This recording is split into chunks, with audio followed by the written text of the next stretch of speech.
arkadaşlar, bugün sizlerle karşılaşıyoruz.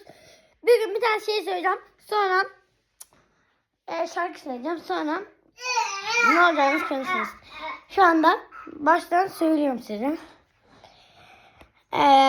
Abone olanlar candır. Olmayanlar tabii cancık, bunu bilirsiniz. Tabii bilirsiniz. Bilmeyenler bilmezdir. Yoksa kötü olur sonra.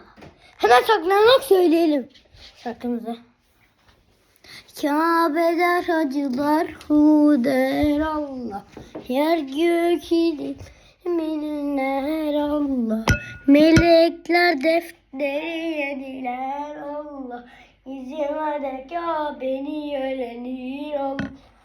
İzin ver de yolunda öğrenir Allah. İşte cemalini. Videomuz bitiyordur. Bay bay.